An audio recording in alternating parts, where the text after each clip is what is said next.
Lydia thought her parents were her biggest supporters. But when a DNA test exposed a shocking family swap at birth, everything she believed about love, loyalty, and identity shattered in front of millions. What happened next made Dr. Phill leave his own stage, speechless.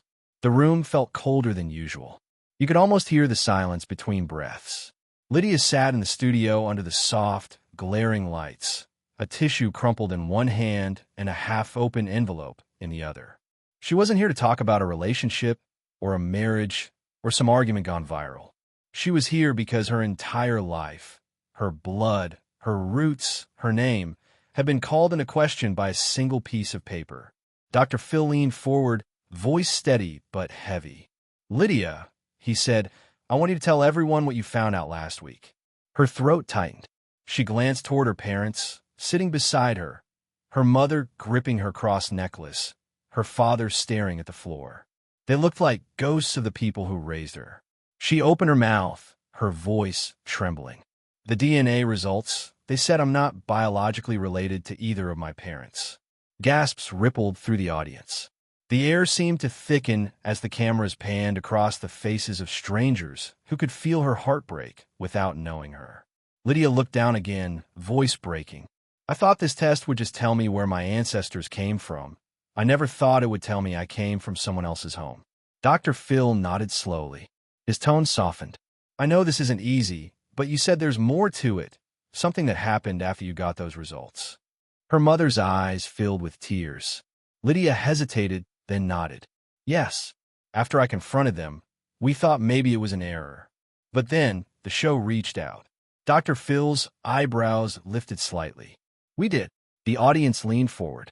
Lydia's breathing quickened. Dr. Phill looked toward the stage door, his words measured but weighted. "There's another family backstage, Lydia, and they believe you might be their daughter." The words hit like a thunderclap. Lydia's mother's hand slipped from hers. Her father's jaw clenched. The audience gasped again, a low murmur echoing through the studio. Lydia froze. Her lips parted, but no sound came out. "That can't be possible," she whispered. "That would mean," Dr. Phill finished her thought gently, "that would mean there was a swap at birth." Her head spun. The envelope in her hands suddenly felt heavier than ever, like it carried decades of stolen truth. The show screen cut briefly to a photograph. Two babies born on the same day, in the same small-town hospital, wrapped in nearly identical blankets. The only difference was a small handwritten tag tied around one of their ankles. A tag that, according to records, went missing for nearly 30 minutes before discharge. Lydia blinked rapidly as her heartbeat thundered in her ears. She turned to her parents. "Did you know?" she asked. Her father's voice cracked. We didn't want to believe it." The sentence didn't comfort her. It only deepened the hole in her chest. Because if they didn't want to believe it, that meant at some point they knew. Her tears fell freely now. "So you kept it from me? All these years?" Dr. Phil's voice broke the silence like a judge's gavel, calm but final. "Lydia, sometimes families think they're protecting someone by hiding pain. But the truth always finds a way to surface. The question is, what will you do with it once it does?" The studio lights dimmed slightly, focusing on her tear-streaked face. She stared into the audience, as if looking for answers that weren't there. "I don't even know who I am anymore," she whispered. "If they're not my parents, then whose child am I?" And as the shot faded to black, the narrator's voice came in soft and steady. She didn't lose a family that day. She gained a mystery that could destroy two. What would you do if one test proved your entire childhood was built on someone else's mistake? 2 weeks before the cameras, before the shock, before Dr. Phill even said her name, Lydia's life was perfectly ordinary. She was a nurse, newly engaged, planning a small wedding with a man she thought she'd grow old with. She laughed easily. She trusted easily. And she had no idea her world was about to split in two. It started as a joke. Her fiancé, Ben, had bought them matching ancestry kits as an engagement surprise. He thought it would be fun to see their future kids' DNA mix. Lydia laughed when he handed her the box, teasing, "What if it says I'm secretly royalty?" But when the results came back, there was nothing royal about what she found. Lydia opened her laptop late one night, curled up on the couch in her pajamas. She clicked the email, expecting to see cute little pie charts about heritage. Instead, the page loaded with a message that froze her blood. We found several close DNA matches. Closest, parent/child, Harper family. At first, she thought it was a glitch. There must be thousands of Harpers out there. But the location under the name, Pine Ridge Hospital, Tennessee, made her hand tremble. That was where she was born. She stared at the screen for a long time, her reflection blinking back in disbelief. Parent/child match? Her parents had taken the same test a year earlier, just for fun. Their names should have appeared first. But they didn't appear at all. Her stomach knotted. She refreshed the page again and again, hoping it was some kind of database error. But the same name appeared every time. Harper. The next morning, she drove to her parents' house. Her mother was in the kitchen, humming as she made coffee. Lydia's father sat at the table reading the paper, just like always. Nothing looked unusual, but Lydia's voice shook as she spoke. "Mom, Dad, I took that DNA test Ben gave me." Her mother smiled. "Oh, that's nice, honey. What did it say? Irish, like your father?" Lydia swallowed hard. "No," it said. "Harper."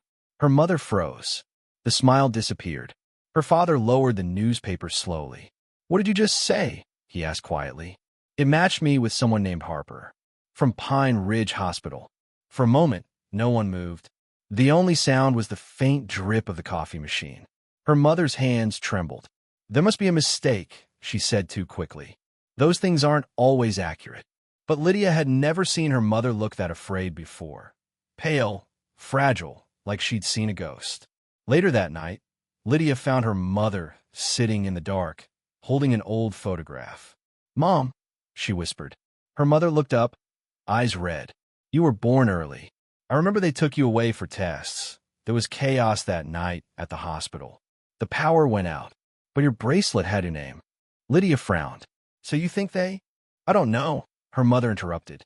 "I don't know, but your blood type, it never matched mine. Your father said I was overthinking, but maybe I wasn't." Lydia sank into the chair opposite her.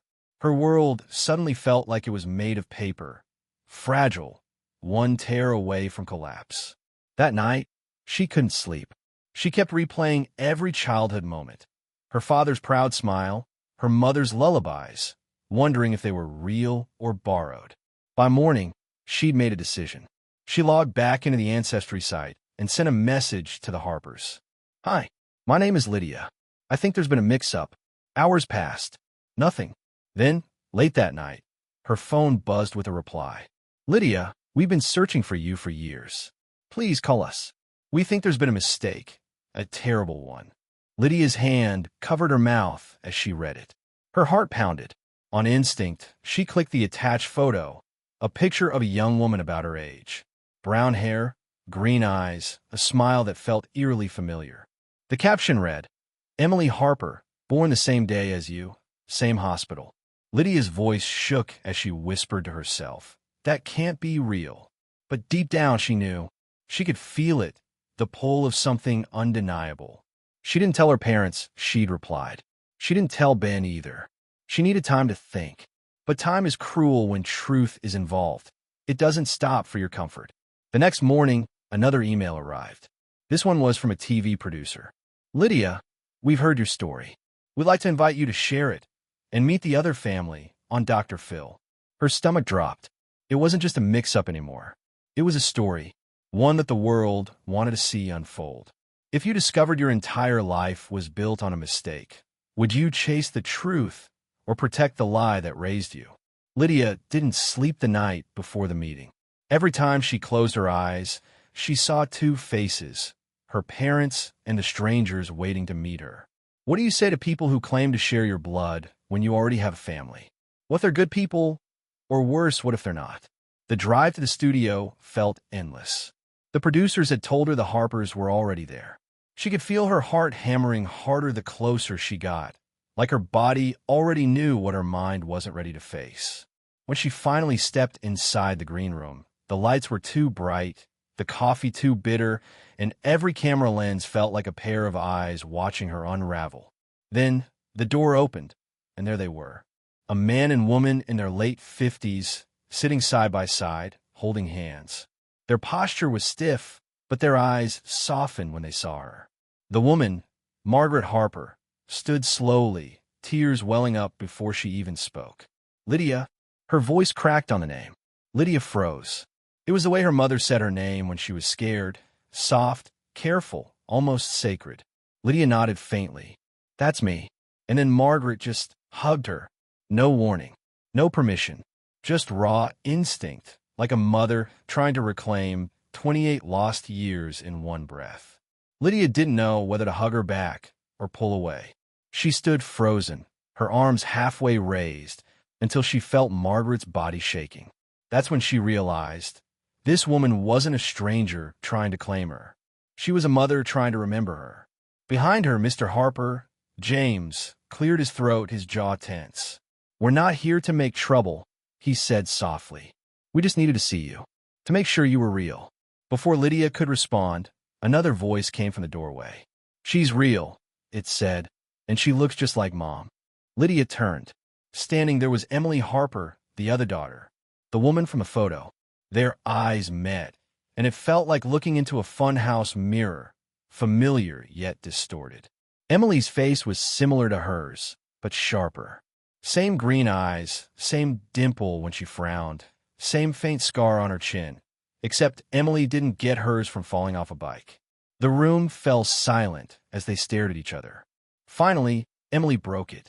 I used to dream about having a sister, she said quietly. Turns out, I already did. Lydia's throat tightened.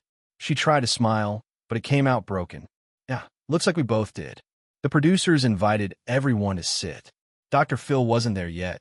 This was just the pre-interview. But even without cameras rolling, the emotions were raw, unfiltered. Emily spoke first. Our parents took the same DNA test last year. That's how we found you. We've been fighting to get the hospital records released ever since. Lydia nodded, her hands trembling in her lap. My mom said there was a power outage that night, that they took me away for a while. Maybe that's when it happened. James Harper sighed. We looked into it. There was another baby born within 30 minutes of you. A girl. Your parents were in the next room. The air felt heavy.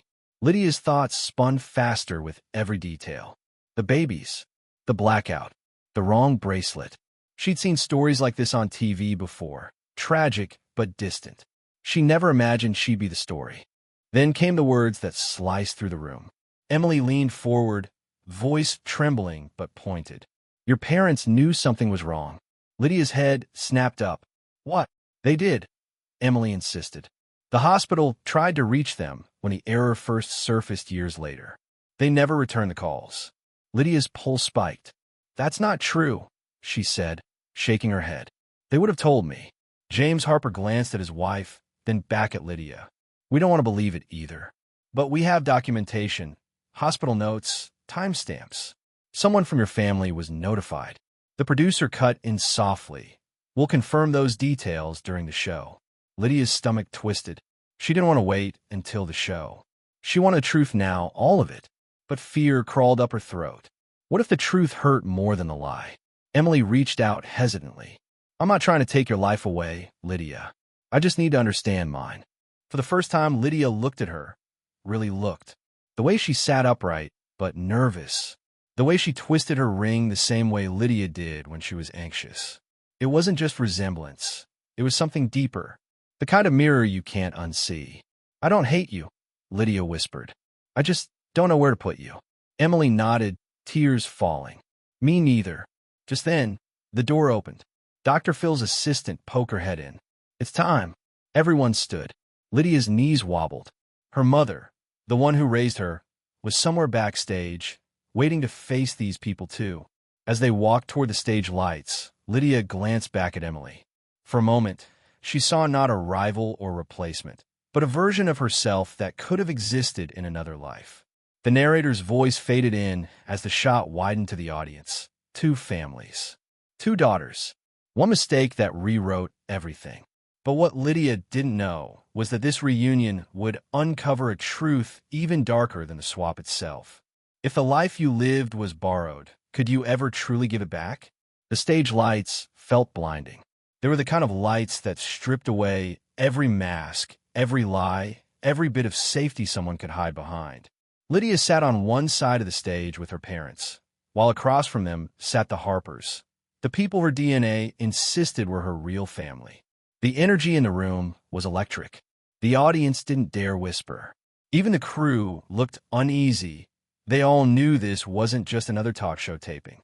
This was a real-time collapse of two families' realities. Dr. Phill entered, voice calm but eyes sharp. "We're here today," he began, "to find the truth, not to assign blame. But sometimes the truth doesn't just change what we know, it changes who we are." He turned to Lydia. "You've met the Harpers. You've seen the documents. I want to hear what's going through your mind right now." Lydia's voice wavered. "I don't know who to believe anymore. I love the people who raised me, but the facts," she looked down at the table, "the facts say I'm someone else's daughter." Dr. Phill nodded.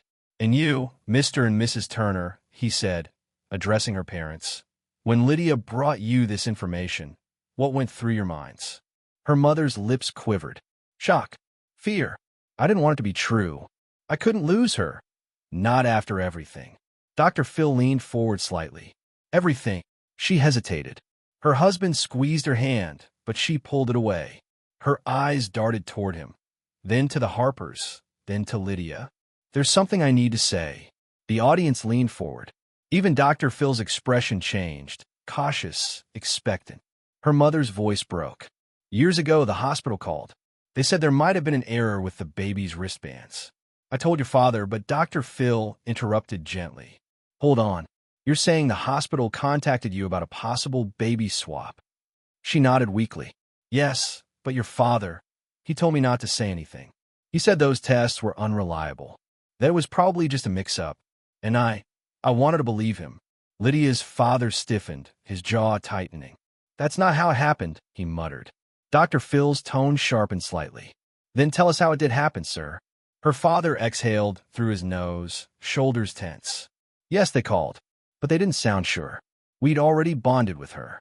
She was our baby. I wasn't going to hand my daughter over to strangers because of some bureaucratic error." The audience gasped. Lydia's mouth fell open. "You knew? You knew there was a chance I wasn't your child and you hid it?" Her father's voice cracked. "We couldn't lose you, Lydia. We thought we were doing the right thing." Tears streamed down her face. "The right thing for who? For you? What about them?" she cried, pointing toward the Harpers.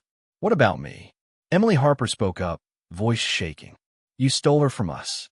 Mr. Turner slammed his hand against his knee. "We didn't steal anyone. The hospital made the mistake.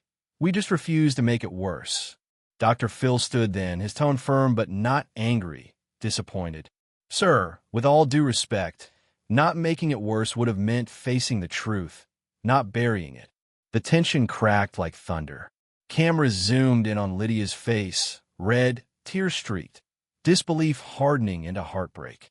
Her mother sobbed beside her, whispering, "I wanted to tell you, baby. I did. But every year that passed, it felt harder." Lydia turned to her. "So, you just decided to lie for the rest of my life?" Dr. Phill took a deep breath. He looked visibly shaken. "I've heard a lot of stories about family secrets," he said slowly, his voice softer now. "But this is something else. You had a chance to stop a lifetime of confusion, and you chose silence." He paused, his expression unreadable. Then, in a rare moment of emotion, Dr. Phill stood and quietly walked off the stage. Gasps filled the audience. For a few seconds, all you could hear was the muffled sound of someone crying backstage and the steady hum of the studio lights. When he returned, the silence broke like glass. "I had to step away," he admitted, voice heavy. "Because what I just heard, it hit me harder than I expected. You didn't just lie to your daughter. You lied to an entire family who's been grieving for decades." Lydia's father dropped his gaze, guilt carving deep lines into his face. Her mother reached for Lydia's hand, but she pulled away. "I can't even look at you right now," Lydia whispered. Dr. Phill took a slow breath. "Families can recover from almost anything, except denial. But sometimes, truth isn't the end of love, it's the beginning of accountability." The shot lingered on Lydia's tearful face as the studio lights dimmed slightly, signaling a break. The narrator's voice came in, calm but heavy. What started as a simple confession had become something much deeper. This wasn't just a hospital's mistake. It was a decision that changed 4 lives forever. But the truth wasn't done revealing itself just yet. When silence protects the people you love, does that make it mercy or manipulation? The air in the studio was heavy, the kind of silence that makes you feel every heartbeat, every breath. No one was acting anymore. No one was pretending. The pain was raw, unfiltered, and sitting in the space between every person on that stage. Lydia sat still, her face blank, but her hands trembling in her lap. Across from her, Emily quietly wiped her tears, staring down at the DNA envelope that had started all of this. Dr. Phill leaned forward again, composed now, but his tone softer, almost fatherly. Sometimes, he began, truth doesn't set you free immediately. Sometimes it breaks everything before it rebuilds. Lydia's father looked up, shame etched into his face. I didn't mean to hurt anyone, he said hoarsely. I just didn't want to lose her. James Harper, Emily's father, clenched his jaw. But you did hurt someone. You hurt us. We spent years wondering what happened to our daughter. My wife blamed herself for something she didn't do. Margaret Harper nodded, her voice cracking. Every year on her birthday, I'd sit at the window, wondering if she was alive, if she was happy, and she was just not with us. Lydia's eyes welled with tears again. You don't understand, she whispered. They're my parents. They raised me. They loved me. I can't just erase that because of test result. Dr. Phill nodded slowly. And you shouldn't. But loving the people who raised you doesn't mean denying where you came from. It means acknowledging both truths can exist at once. For a long moment, no one spoke. Then, unexpectedly, Margaret stood up and walked toward Lydia. The audience held their breath. Lydia didn't move. Margaret stopped just a few feet away, her voice trembling. I don't want to replace anyone, she said softly. I just want you to know I never stopped loving the daughter I lost, even when I didn't know your name. Lydia's lip quivered. For a second, she looked away, trying to hold herself together. Then she whispered, I believe you. And just like that, the walls between them started to crack. Emily rose next, her voice quiet but firm. You're my sister, Lydia. Whether you like it or not, that's what the DNA says. But I don't want a sister who hates me. I want a sister who'll give me a chance. Lydia exhaled shakily. I don't hate you, she said. I just don't know how to do this. Neither do I, Emily admitted, smiling through tears. But maybe we can figure it out together. The audience erupted into applause, not loud or dramatic, but soft and sincere. The kind of applause that carries relief. Then, in a quiet voice, Lydia's mother, the woman who'd raised her, spoke. If I could go back, she said, I'd do it differently. I'd tell you the truth the moment I found out. But I can't undo what's been done. I can only hope one day you'll forgive me. Lydia turned toward her, her voice trembling. I don't know if I can forgive you yet, but I still love you. I just need time to love you honestly. Dr. Phill nodded. That's fair. Forgiveness isn't forgetting. It's remembering without hatred. It's choosing peace over pain. He stood, addressing both families now. The truth broke you, but it also brought you here. And that means something. Maybe the greatest proof of love isn't DNA. Maybe it's who shows up when the truth is unbearable. Margaret reached for Lydia's mother's hand. The two women hesitated, then slowly they held on. The camera zoomed in. You could see the tears, the pain, but you could also see something else, acceptance. Dr. Phill smiled faintly. You don't have to choose between families, he said. You can build a new one made of truth. As the studio lights dimmed, the camera lingered on Lydia, standing between both sets of parents, the Turners on one side, the Harpers on the other. For the first time, she didn't look lost. She looked whole. The narrator's voice faded in over soft piano music. Lydia didn't walk away with one family that day. She walked away with two, one built by love, the other by blood.